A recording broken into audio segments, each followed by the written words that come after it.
जय माता दी। आज जो है नवरात्र का तीसरा दिन है। हम लोग पूरे दिन का व्रत रखे हैं माता जी का। आज हम लोग यही माता जी के पास ही बैठ के इनको भजन सुना रहे हैं और हमारे YouTube चैनल में आप सभी लोगों का स्वागत है। और ये बहन है हमारी, इनका भी ओम सुर संगीत के नाम से चैनल है।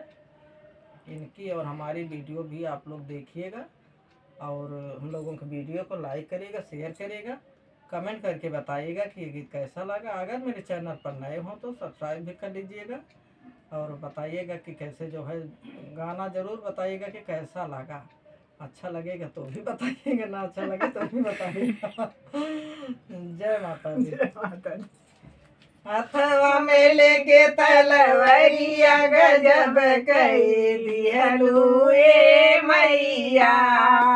हथवा में लेके तलवरिया गजब कई दिहलू ए मैया। गजब कई दिहलू ए मैया। गजब कई दिहलू ए मैया। हथवा में लेके तलवरिया गजब कई दिहलू ए मैया। हथवा में लेके तलवरिया गजब कई दिहलू ए मैया। मैया के द्वारे एक अंधा पुकारे। मैया के द्वारे एक अंधा पुकारे। अंधा पुकारे मैया, अंधा पुकारे।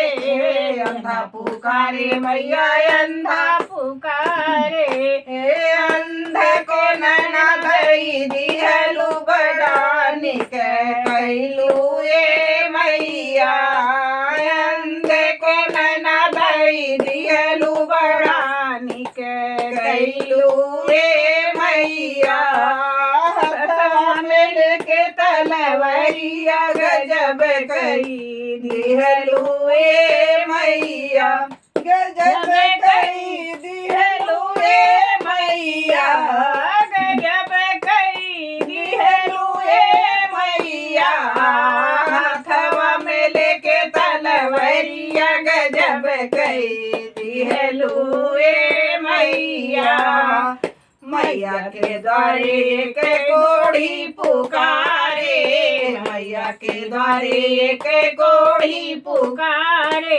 कोढ़ी पुकारे मैया, कोढ़ी पुकारे। कोढ़ी पुकारे मैया, कोढ़ी पुकारे। कोढ़ी के काया दई दिहलू बड़ा निक कैलू ए मैया। कोढ़ी को काया दई दिहलू बड़ा निक कैलू ए मैया। हथवा में लेके तलवरिया गजब कई दिहलू ए मैया। गजब कई दिहलू ए मैया। गजब कई दिहलू ए मैया। हथवा में लेके तलवरिया गजब कई दिहलू ए मैया। हथवा में लेके तलवरिया गजब कई दिहलू ए मैया। मैया के द्वारे एक बालक पुकारे।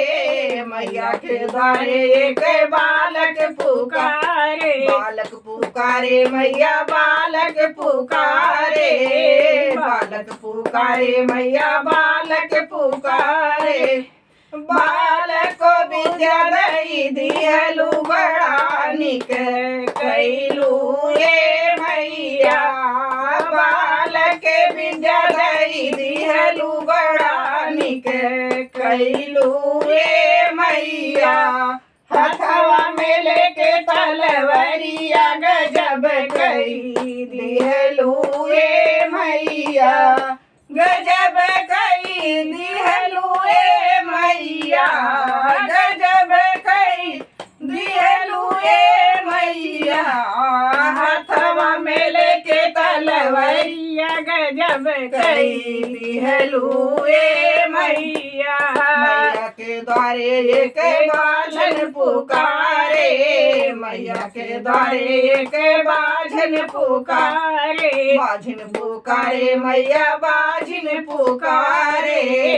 बाझिन के लालन दई दिहलु गड़ानी के कैलू ए मैया, बाझिन के लालन दई दिहलु गड़ानी के कैलू ए मैया, बड़ानी के कैलू ए मैया, बड़ानी के कैलू ए मैया। हथवा में लेके तलवरिया गजब कई दिहलू ए मैया, हथवा में लेके तलवरिया गजब कई दिहलू ए मैया, गजब कई दिहलू ए मैया, गजब कई दिहलू ए मैया। हथवा में लेके तलवरिया गजब कई दिहलू ए मैया, हथवा में लेके तलवरिया गजब कई दिहलू ए मैया। बोलो शेरा वाली मैया की जय।